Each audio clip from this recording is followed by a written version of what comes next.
ये तारीख है और कायदा भी है।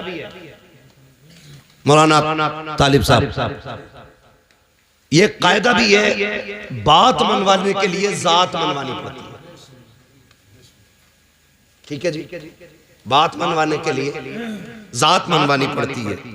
बंदा खुद चोरी करे और कहे चोरी ना करो तो लोग कहते हैं ये मुंह और मसूर की दाल। कोई गरीबों की जमीन पे कब्जा करे, उसे बेच बाच के हज करने जाए तो लोग मुंह पे कह देते हैं सो चूहे खा के बिल्ली हज को चली, कह देते हैं ना मुंह पे। तो पता क्या चला कि पहले जात मनवाओ फिर बात मनवाओ, यानी बात का वजन जात से बनता है। लेकिन खुदा की कसम कुर्बान जाऊं अपने नबी पर, जात कैसी भी हो उनकी बात करने लग जाए तो इज्जत वाली हो जाती है। हर बात को वजनी बनाने के लिए जात का अच्छा होना जरूरी है, लेकिन जात को अच्छा करने के लिए उनकी बात करना जरूरी है। हाँ, हुजूर की बातें करो तो कसम खुदा की कितने भी निकम्मे हो दुनिया तुम्हें इज्जत देने लगे। ये मेरे हुजूर की जात की बरकत है, उनके जिक्र की बरकत है। वरना कैरेक्टर के लिए, जिंदगी के लिए, अखलाक के लिए हुजूर ने पूरा ज़ाब्ता दिया। 40 साल तक अपनी जात मनवाई। कितने साल तक? जोर से 40 साल तक जात मनवाई और 40 साल के बाद ऐलान नबूवत फरमाया। इसी जगह पे कुछ लोग हमारे सुन्नी भाइयों को बहकाते हैं, कहते हैं उन्हें नबूवत 40 साल के बाद मिली थी। इन गधों से ये कह दो मेरे नबी ने फरमाया कुन्तु नबिय्युम व आदम बैनल माइ वत्तीन। तुम 40 साल की बात करते हो, वो तो ये कहते मेरे नबी ने फरमाया मैं उस वक्त भी नबी था जब आदम की मिट्टी तैयार की जा रही थी।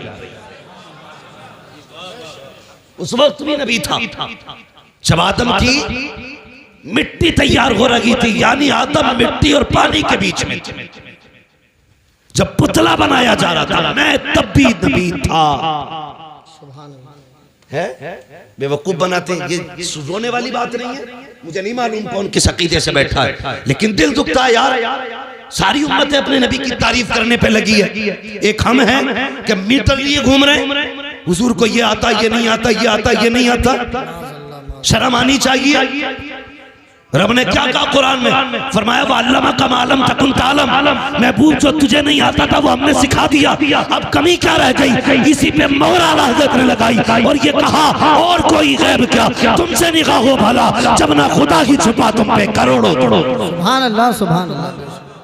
हैं आग लगे ऐसे लोगों को जो उम्मत को इस फितने में डाल रहे। हुजूर को ये आता था, ये नहीं आता था। हुजूर इसकी शफाअत करेंगे, उसकी नहीं करेंगे। हाँ, यहां तक लिख दिया बदमाशों ने कि माज़अल्लाह नबी अपनी बेटी भी नहीं बचा सकते। गैरत नहीं आती। जाओ किसी ईसाई से जाके कहो कि तुम्हारे ईसा मुर्दे को जिंदा नहीं कर सकते, तुम जिंदा बच के नहीं आ सकते हो। हाँ, जाओ जाके किसी भी ईसाई से कहना कि तुम्हारे नबी में ये नहीं था, वो नहीं था, टुकड़े करके भेजेगा।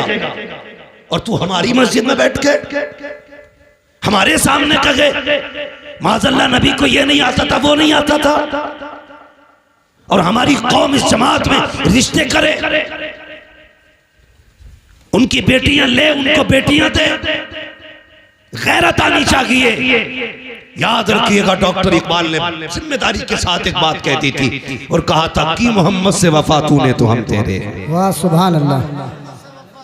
कि मोहम्मद से वफा तूने तो हम तेरे हैं, ये जहां चीज है क्या लोहो कलम तेरे। सुभान अल्लाह। बेशक अभी आप ये शेर सुना और तुम पर मेरे आका की इनायत न सही। नजदियों कलमा पढ़ाने का भी एहसान गया है। हुजूर आए, कसम खुदा की औकात कुछ नहीं थी, हमारी औकात कुछ नहीं थी अगर हुजूर ना होते तो कुछ भी नहीं थी। और सच पूछो इन उलमा से, जाओ किसी यहूदी की तारीख पढ़ो, ईसाई की तारीख पढ़ो, जिस उम्मत की चाहो तारीख पढ़ लो। अगर गुनाह कर देते थे या तो दरवाजे पे लिख दिया जाता था ये फला गुनाहगार का दरवाजा है, या माथे पे लिख दिया जाता था इसने ये गुनाह किया है। हुजूर आए, तुमने रातों में गुनाह किए लेकिन लिखा नहीं गया, तुमने रब को नाराज किया, तुम्हारी चौखट पे नहीं लिखा गया, तुमने रब की नाफरमानी की, तुम्हारे माथों पे न लिखा गया। जानते हो किस लिए? रब ने वादा किया है मा कान अल्लाहु युअज़्ज़िबहुम व अंत फ़ीहिम रसूला, महबूब मेरा वादा है जब तक तू इनके बीच रहेगा मैं इन्हें अज़ाब नहीं दूंगा। आज जो बच रहे हो ये तेरा करम नहीं है, ये मदीने वाले का कदम। वाह सुभान अल्लाह बेशक। ये हुजूर का सदका है और हमारी कौम अंधी होती जा रही है। मैं सिर्फ इतना कहूंगा, जाओ पकड़ के लाओ किसी भी नज्द की बदमाश औलाद को। चैलेंज है मेरा, हुजूर से ज्यादा कोई रोया हो तुम्हारे लिए तो बताओ। हुजूर से ज्यादा कोई रोया हो तो, हुजूर से ज्यादा किसी ने आंसू बहाए हो तो मुझे बताया जाए। तारीख पढ़ डालिया। अल्लाह अकबर। हुजूर इबादत के लिए गार में जाते थे। बहुत गौर से सुनना, मैं हुजूर का किरदार बताने लगा।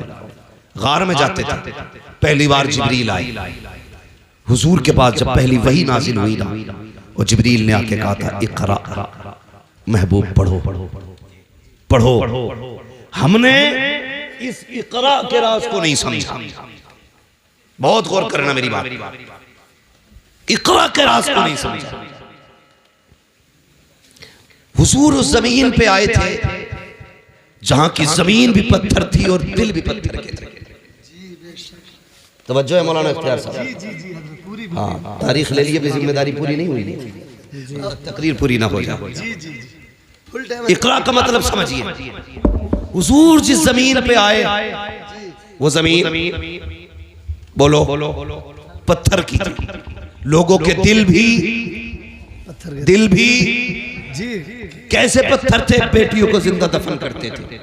मेरी बेटियां मेरी बात सुने, बहुत गौर से सुने। आज एक फितना बड़ी तेजी से चल रहा है, इर्तिदाद का फितना।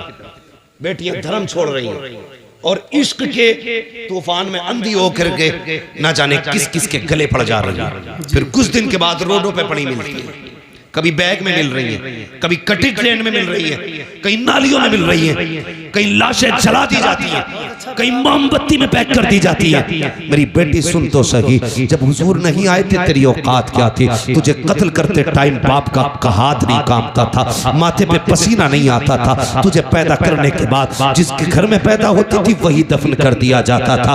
आज दुनिया तालीम गाती है, जिसकी तालीम के चर्चे हैं। अगर उस मुल्क की बात की जाए तो उस मुल्क की बरतानिया की अपनी हकीकत ये थी कि किसी कमजोर को जीने का अधिकार नहीं था। अगर कोई बच्चा कमजोर पैदा होता तो गवर्नमेंट का हुक्म ये था कि सगी माँ बच्चे को लेकर के जाती, पहाड़ से नीचे फेंक दिया करती थी। बच्चा मर जाया करता था, मजबूत बच्चा होता तो उस बच्चे को जीने का अधिकार था। सोच तो सकी, न बेटी जिंदा रह सकती थी न कमजोर जिंदा रह सकता था। इसी बरतानिया की तारीख है। एक माँ को खुदा ने बेटे से नवाजा, जब उसकी गोद में बच्चा आया, बड़ा कमजोर बच्चा था। हुकूमत का पैगाम आ गया कि बच्चा जिंदा नहीं रह सकता, अगर कमजोर रहेगा मुल्क की कमजोरी का सबब बनेगा। चाय से जाकर के पहाड़ से फेंक दे। माँ होती है यार, अगर काना बेटा हो तब भी माँ के लिए चांद होता है, काला बेटा हो माँ के लिए सूरज होता है, अपाहिज बेटा हो माँ के जिगर का टुकड़ा होता है। माँ को औलाद बड़ी प्यारी होती है। हुक्म आया है हुकूमत का, बेटे को पहाड़ से जाके फेंको। माँ ने बेटे को सीने से लगाया, पहाड़ की चोटी पर गई, जाके नीचे को झांक के देखा,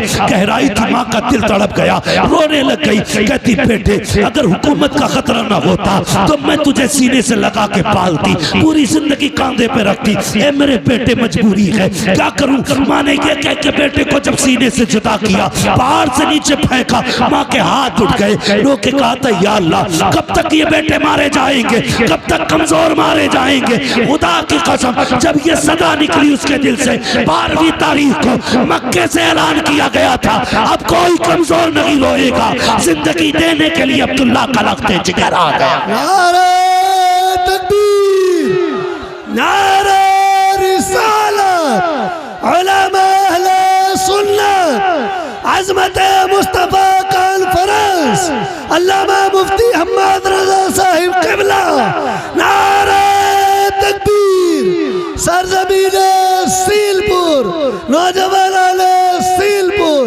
बहुत खूब हज़रत, वाह वाह वाह। कोई औकात नहीं थी, सिर्फ मुसलमानों पे नहीं पूरी इंसानियत पे कर्म किया है मेरे नबी ने। ये जो डिबेट में बैठ करके ना पीला जुब्बा पहन के बकवास करते, सामने आ कसम खुदा की हुजूर की सीरत पर यही कहता उठेगा मैं मुजरिम हूँ आका मुझे साथ ले लो, कि रास्ते में है जा बजा थाने।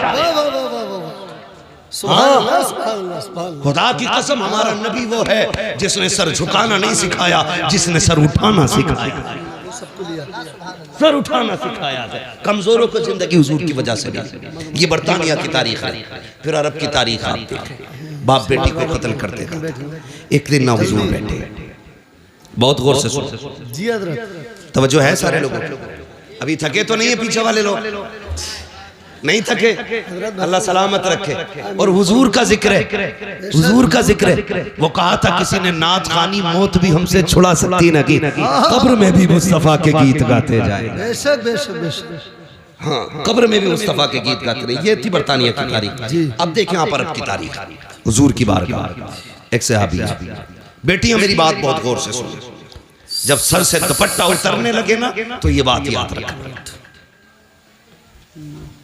जब जी चाहे ना दुनिया के फैशन में डूबने का, तब ये बात याद रखना। सुहाबी हुजूर के, हुजूर आके हुजूर के कदमों में बैठे। नाम है दहिया कल्बी।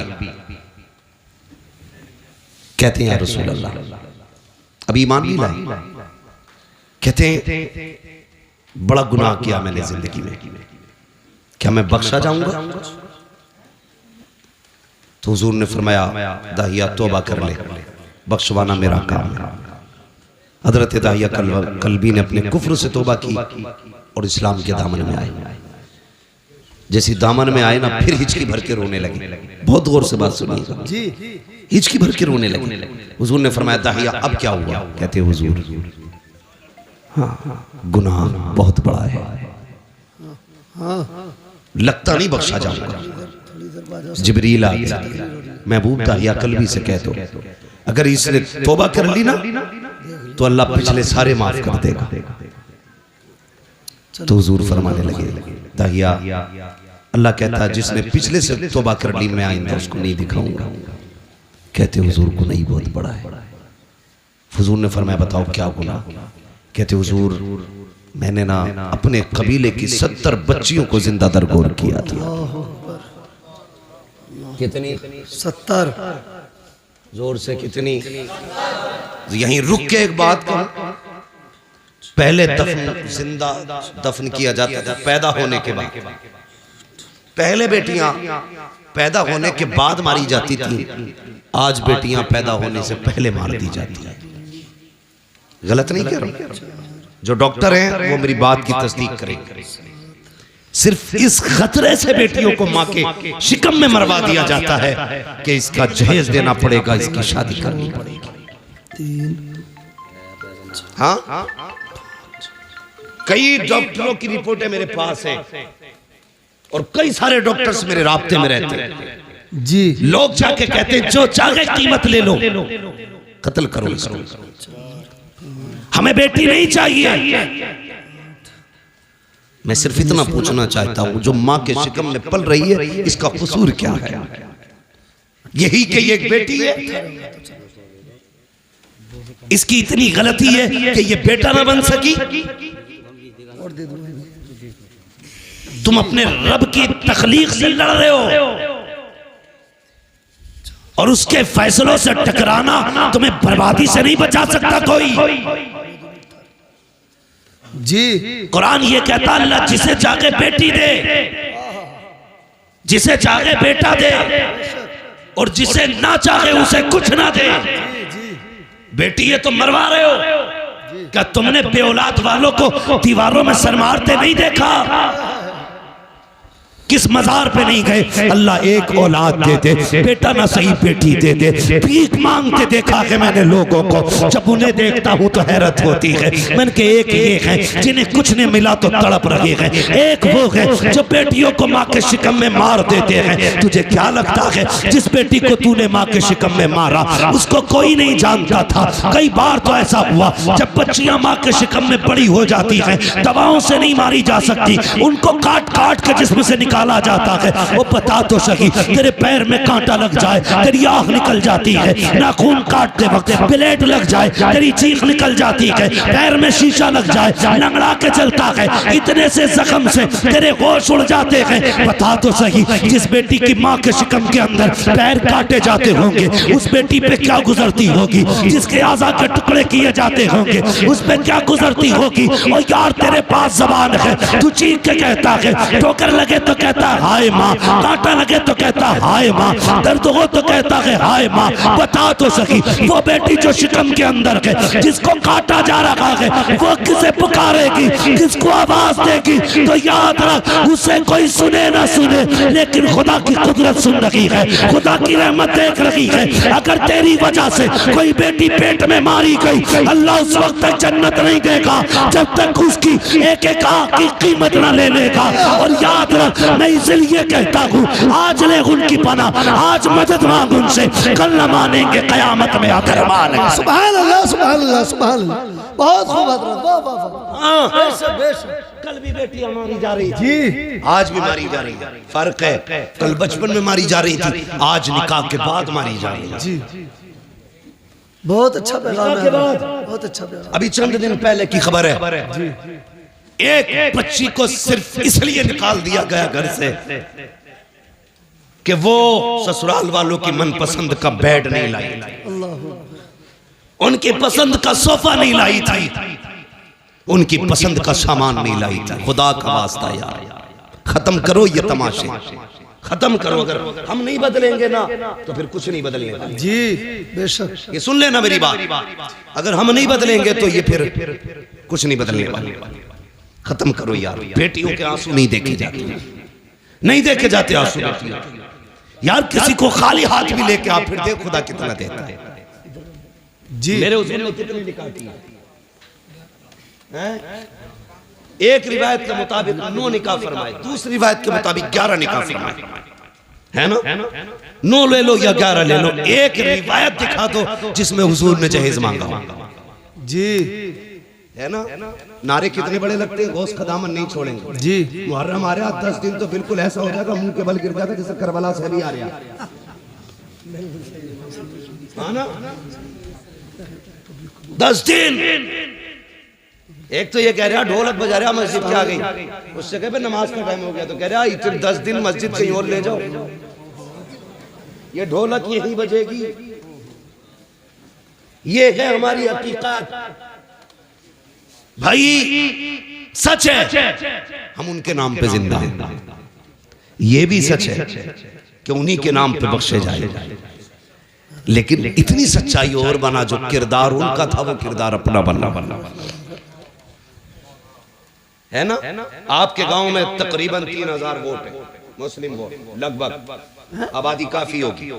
ये वोट कम होते हैं, आबादियां ज्यादा होती हैं। बड़ा मजा आता है, हमें आपस में वोट भी कटवाते रहते हैं, आपस में ही काटते रहते, अपने ही लोगों को लिस्ट से बाहर करते रहते। कल एनआरसी होगा, फिर क्या होगा? ये सितम न करो किसी पे, हाँ, बेईमानी करने के लिए किसी का नाम न कटवाओ। जो नाम कटवाने की साजिश करे, ये सियासत हमारा काम नहीं है, लेकिन फिर भी बता के जा रहा हूं, जो किसी का वोटिंग लिस्ट से नाम कटवाए उसे हाथ मार दो, इसलिए कि जो हुजूर की उम्मत का नहीं हो सकता वो तुम्हारा नहीं हो सकता। क्या बात है, वाह वाह वाह, क्या बात है, बहुत अच्छा है। ये याद रखना जी, जो उम्मत का नहीं हो सकता वो तुम्हारा नहीं हो सकता, नहीं हो सकता है, इसलिए ख्याल रखना भाई। तू जीते या हारे ये तो रब की तकदीर है, मगर किसी का हिंदुस्तान में रहने का हक न छीन। जी मालूम है कभी कभी एक वोटिंग लिस्ट में नाम ना हो तो एक इंसान को कितनी दिक्कतें हो जाती हैं। सब जानते हुए भी सितम करते हो, अल्लाह को मुंह दिखाना है।